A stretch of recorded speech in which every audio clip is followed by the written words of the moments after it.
E aí, pessoal do YouTube, sejam bem-vindos a mais um vídeo nesse canalesco enxadrístico. E no vídeo eu te preparo teu coração que o mundo do xadrez vive nesse exato momento uma situação ímpar, como nunca antes visto na história. O jovem talento, o gênio Faustino Ouro, de apenas 10 anos de idade, busca no torneio fechado em Barcelona a terceira norma dele de mestre internacional, que colocaria o gênio argentino como o MI mais jovem de todos os tempos. O Faustino que nesse exato momento vai batendo a barreira de 2.437 de rating na FIDE. Vocês sabem que aqui, na partida que a gente vai ver hoje, tá marcando que ele tem 2.351, mas a FIDE demora um mês para fazer a atualização do rating. Faustino vem ganhando muito rating. Lembrando também que na primeira rodada desse torneio, o Faustino jogou com o jogador mais forte, o grande mestre espanhol. E se tu não viu essa partida, eu vou deixar no card aqui em cima, dá uma olhada depois. Agora, vamos ver o que aconteceu na segunda rodada,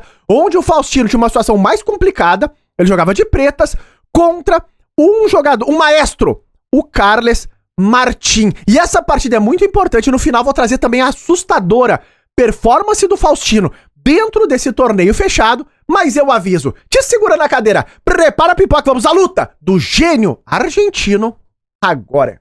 E antes de voltar para essa partida inacreditável, chegou o momento mais aguardado do ano. Vão abrir as matrículas da super comunidade Sup Alboredo. Uma grande oportunidade para quem quer aprender xadrez com dois dos maiores nomes do nosso xadrez brasileiro, o grande mestre Sup e a mestre FIDE Júlia Alboredo. A comunidade é online e tu vai ter acesso a todo o método do Sup e da Júlia. Mais de 200 horas de aulas gravadas, aulas ao vivo toda semana, monitoramento do Sup e da Júlia através dos grupos do Telegram e a super novidade, o Clube do Livro, que será lançado em julho, além dos bônus, torneios com prêmios exclusivos e cursos novos todos os meses. Então, se tu ficou interessado, é só clicar no link que tá aqui na descrição, porque no dia 8 de julho, as matrículas serão abertas para que tu se torne um aluno do Sup e da Júlia. Não fica de fora dessa, isso não pode ser mal, jamais. Uhul! Então, pessoal, aqui estamos nós, e de brancas, né, o Martín contra o gênio Faustino Ouro, e nesta peleja o Martín colocou ele mesmo. Equatrino, favorito de Bob, e tá lá. O Faustino bota uma siciliana, e ele aqui tá gritando a plenos jovens pulmões que ele vai pra vitória de pretas. Olha, isso aqui é uma guerra. Botou a siciliana, tu tá na guerra. O Martín, nesse momento, ele não abre a siciliana, olha lá. Ele joga uma anti-siciliana, a variante Russolimo. O Faustininho cobriu com o cavalo D7. Aqui já surge a ideia do A6, B5 para incomodar esse bispeto. Provoca que as brancas deem o par de bispos. E o Martín, já conhecendo o plano, já começa a se antecipar ao A6, B5. Segue o desenvolvimento, cavalo F6 e roque. Um lance ambicioso do Martín nesse momento, sacrificando o peão de E4 que o Faustino não tomou. Rafael, por que não? Porque o Faustino conhece das coisas, observem lá. Se tu tomar esse peão, a ideia das brancas é jogar torre E1, cavalo F6 e agora D4. E observem que depois de abrir essa siciliana aqui, as brancas têm um peão a menos, mas muita vantagem de desenvolvimento. Então o Faustino não inventou a roda, ele jogou desenvolvendo, ó lá, acelerar a proteção do rei dele, inclusive o lance da máquina, o lance E6. Bom, D3 foi jogado agora, controlando em E4, segue o desenvolvimento. Bispo E7, C4, a ideia das brancas agora é jogar uma siciliana um pouco mais tranquila lá, controlando o centro é mais ou menos fechado, mas tem perspectivas de abrir um dia. Roque foi jogado pelo Faustininho, agora cavalo C3, dama C7 e A3. As brancas podem preparar no futuro a ideia do B4. Sabem que o Faustino ainda tem uma certa dificuldade para desenvolver o bispo de C8, então ele vai preparar esse desenvolvimento. Ele quer jogar o lance B6 e fianquetar, só que B6 já vem cavalo B5 na tua orelha, sofrimento. Então primeiro ele controla a casa de B5, preparando agora o B6,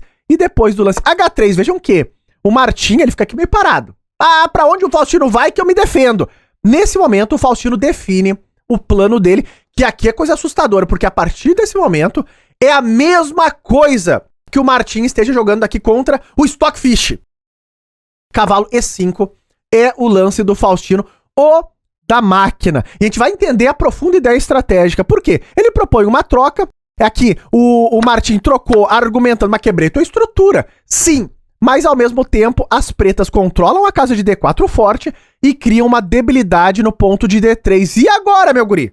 Como tu se livra dessa situação. O Martim tinha um plano, ele joga o lance F4, uma ruptura típica nesse tipo de estrutura, né, pra tentar enfraquecer esse centro, e depois da troca ele desenvolve o bispo tocando a dama, e aqui, bispo D6 jogado pelo Faustino, um ótimo lance, de novo, é o lance da máquina, a ideia fina, tá? Porque esse bispo não tá jogando tanto, esse bispo aqui é muito mais ativo, então o Faustino provoca essa troca. Bom, nesse momento o dama D2 foi jogado, mantendo um pouco da atenção no centro, torre D8, olha como o Faustino vai jogando os lances que parecem naturais, mas todos eles combinam com perfeição com a debilidade do ponto de D3. Torre em E1 foi jogado, aqui o Martim já ameaça um garfo, então ele força um pouco a barra nesse momento, o Faustino troca e torre toma F4 foi jogado. Você sabe que tomar de dama, tu já tem esse problema grave, porque depois da troca tá caindo o teu peão de D3, então já tem que começar a vigiar esses temas táticos que estão surgindo por aqui. Então torre F4 foi jogado agora pelo Martim e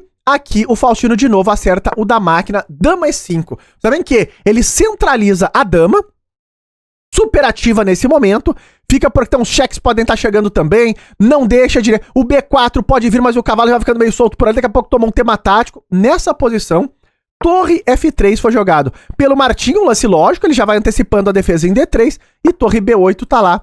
O Faustininho vai preparando, talvez um dia, a ideia do B5, que aqui é um lance mais complexo, porque ele fica de olho na defesa que as brancas podem preparar, com o lance bispo C2 no ponto de D3. E se o bispo volta, aí tu leva B5. Então uma ideia ali pra criar umas amarras na posição das brancas. Dama F2 foi jogado agora pelo Martim, bispo D7, um lance muito lógico do Faustino. Ele quer trocar os bispetos. Mas por que será?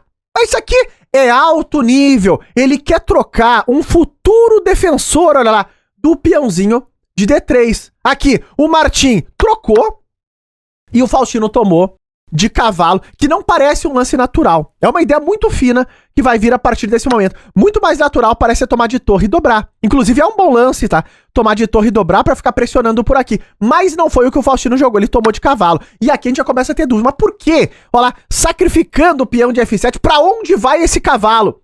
Nesse momento, o Martim, ele jogou rei H1, ele ficou meio parado, tá? Pra onde foi? O que o Faustino tá aprontando? Observem que, se ele tomasse aqui, já se complica, porque tu leva cavalo F6, o cavalo dá um drible ali na torre, a torre tá trancada. E se torre E7, agora tu leva a dama D6 e a torre já era. Mas vai abaixo, aqui tu vai perder uma qualidade, tá? A posição se complicaria e muito. Então, nesse momento, cavalo D7, rei H1, e agora pra onde vai esse cavalinho aqui do Faustino? Nesse momento vai entender o plano dele. Ele joga dama D6. Faz sentido. Ele fica mirando sempre o ponto de D3. E agora que tu entende a ideia. Porque olha lá, jogou torre G3 aqui o Martim. E pra onde vai o cavalo?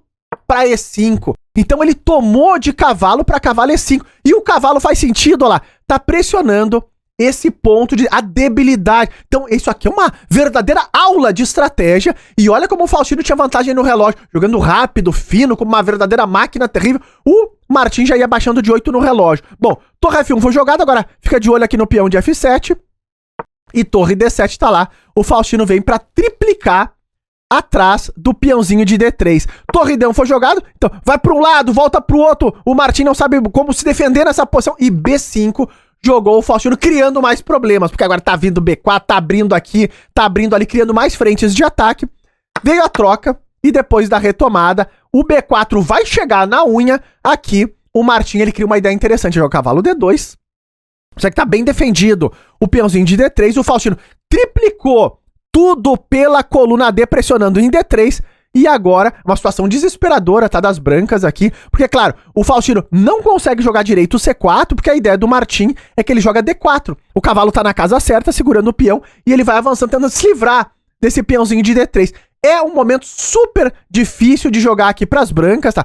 Tanto é que nessa posição o Martim jogou um lance arriscado. Ele jogou o lance B4 pra tentar se livrar da debilidade do peão de D3. Então ele vai sacrificar um peão pra andar com o centro e tentar criar algum contra-jogo que tá sendo esmagado pelo gênio argentino. Então o Faustino aceitou o sacrifício do peão, e agora o Martim joga o lance que ele queria, que é o lance D4, e ele argumenta que esse peão em B5 tá meio sozinho e pode acabar caindo em algum momento. Cavalo G6 foi jogado, agora o Martim joga a torre D3, conectando ali as torres pela terceira fila, e nesse momento, de novo, olha o tempo do Martim no relógio, 37 segundos, jogava ali com os 30 segundos de incremento, claro.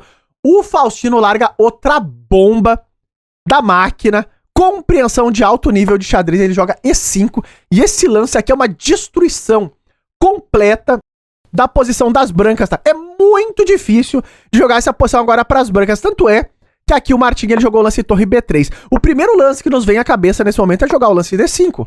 Vamos passar esse peão aqui e deixar tudo sólido. O problema desse é que tu perde o peão de E4 e vai perder ainda por cima o peão de D5. Então vejam que tu não consegue soltar o jogo de brancas. É uma pressão assim infinita. Não tem como suportar um negócio desse. Torre B3 foi jogado e agora a dama 4 jogou o Faustino. O Martim já estava apurado no relógio e aqui o Martim comete um erro grave. Já estava chegando a hora de um interroga duas, porque a pressão foi aumentando lance a lance. De novo, numa posição como essa, tu não consegue jogar o lance D5 porque tá perdendo em E4, vai cair aqui, vai tudo abaixo, né? Se tu toma esse, toma lá.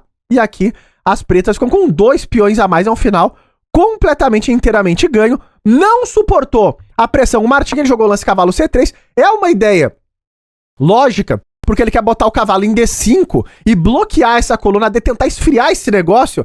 Só que esse lance é um erro grave, porque ele entrega uma torre completamente inteira. Então vejam que, depois dessa captura aqui em B3, o Martim abandonou a partida. O que o Faustino tá dizendo é: te apertei a partida toda até que tu entrasse em colapso. Faustino Ouro, líder em Barcelona. E tá no ar a precisão desta pele. E mais uma vez é assustador isso daqui. O Faustino fez 97,1. Ele que vem com uma média acima de 95% de precisão nas 20 últimas partidas. E um feito inacreditável.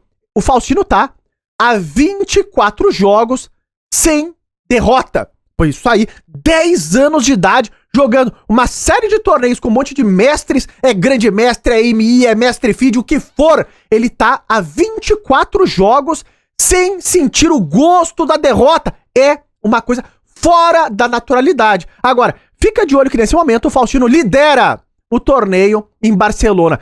3-3. Então, a terceira rodada o Faustino ganhou também. A gente viu hoje a partida da segunda rodada. Faustino vem arrebatando a todos, liderando. E o mundo tá de olho, porque se ele ganhar arrebatar esse negócio, vai conquistar a terceira norma dele de MI e se tornar o MI mais jovem da história. E o mais impressionante, olha a performance do Faustino no torneio até esse momento. Ele vem ganhando 26 pontos de rating, lidera o torneio com uma performance de 3.106 de rating. O que isso quer dizer? Que nesse exato momento, nesse torneio, é como se o Faustino jogasse como um jogador de 3.100 de rating. O mundo, se não tá em choque, como está? Comenta aí embaixo que eu tô curioso pra saber. Se tu gostou da análise, tá curtindo o conteúdo e o acompanhamento do torneio, não esquece de likear e até os próximos vídeos.